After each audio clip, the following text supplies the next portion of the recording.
ये तेल नेति कहलाती है। इसी में रोगी जो है इसको सर को ऊपर करके दोनों नाक के अंदर जो है नॉस्ट्रिल में पूरा तेल भरता है और इसको लेकर के ऊपर से भरने के बाद में सरसों का तेल बहुत अच्छा माना जाता है, फौरन जो कि नाक को खोल देता है। और उसके बाद में इसको अच्छी तरीके से अंदर खींच लेते हैं, जैसे बलगम को हम नाक से खींच करके मुंह में निकाल देते हैं, उस तरीके से इसको थूक देना है निकाल के। तो ये पूरे नेसल पैसेज को जो है ऑयलिंग कर देता है और सारी ड्राइनेस ख़त्म हो जाती है और इस तरीके से ये तेल नेति कहलाती है। और तेल नेति के बाद में ये रबर नेति है। रबर नेति जो है एक रबर का ये होता है, इसमें सूत्र नेति भी आती है, सूत्र भी आता है इस तरीके से, तो तो थोड़ा मुश्किल होता है, लेकिन ये रबर नेति बहुत आसान होता है। तो इसमें ये इस तरीके का ये 3 नंबर का कैथेटर होता है, उसमें तेल सरसों का थोड़ा सा लगा लें तो ये आसानी से अंदर चला जाता है। और इस तरीके से ये धीरे धीरे जो है नाक के अंदर धीरे धीरे डालना है और नाक के अंदर डाल के धीरे धीरे मोड़ते रहते हैं तो ये गले तक आ जाता है। तो गले तक आ जाने के बाद में इसको हाथ से पकड़ करके 2 उंगलियों से बाहर खींच लेते हैं और इस तरीके से थोड़ी देर ऐसे खींच करके दोनों तरफ से जो है इसको घुमाते हैं ताकि अंदर का पैसेज जो है अच्छी तरीके से जो है खुल जाए और सारे अच्छी तरीके से ये रबर नेति जो है बहुत काम की चीज़ है। तो इस तरीके से एक नाक में उस तरीके से दूसरे नाक में किया जाता है। तेल नेति करने के बाद में अंदर का पैसेज जो है ऑयलिंग हो जाती है, तो इसको करना भी आसान होता है। तो ये जो है ये हमारी तेल नेति हुई, इसके बाद ये रबर नेति हुई। रबर नेति जो है बस चलो कर ले। तो अब ये दूसरे नाक से इसी तरीके से किया जाएगा। ये फौरन तेल डालने के बाद में आराम से आ जाता है, तो ये इस तरीके से करना है। तो ये नाक की जितनी भी नस नाड़ियाँ हैं ये खुल जाती है और ये सबसे ज़्यादा गले के ऊपर के जितने भी रोग हैं, आपका गला खराब रहता है, क्रॉनिक आपको लैरिंजाइटिस, हेरेंजाइटिस, आपको ये थायराइड की तकलीफ है, आँख की चश्मा की प्रॉब्लम है और आपका जो है नाक की कोई साइनस है, नाक में बार बार बलगम बनती है, पिंपल आते हैं, सिर दर्द रहता है, माइग्रेन की तो अक्सर इलाज है ये।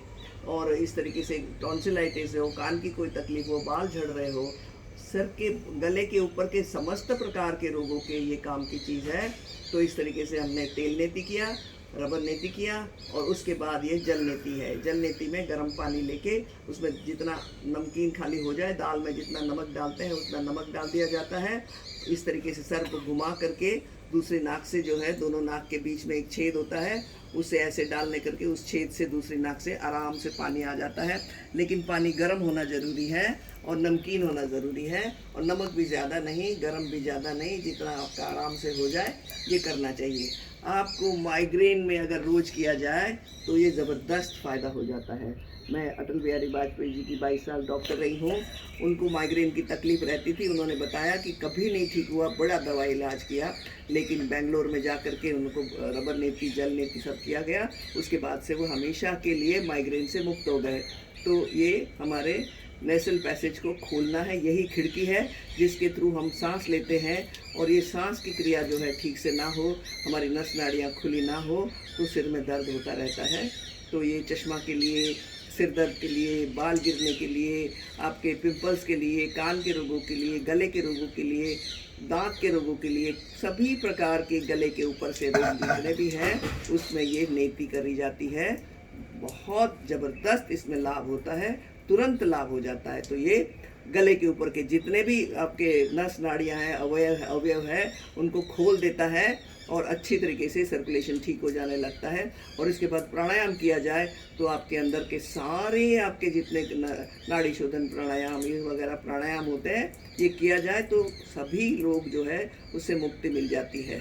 तो बाल आपके सफ़ेद हो रहे हैं, गिर रहे हैं, सभी रोगों के लिए अत्यंत उपयोगी है। लेकिन इस बात का ख्याल रखना है कि ये इसको करने के बाद में मुंह को खुला रखना है और नाक में डालना है। और मुंह खुला रखने से जो है हमारे सांस मुंह से चलती रहती है।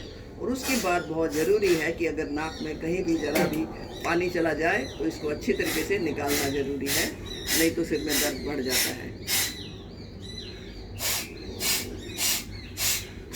उलाड़ी वाला भी कर दो।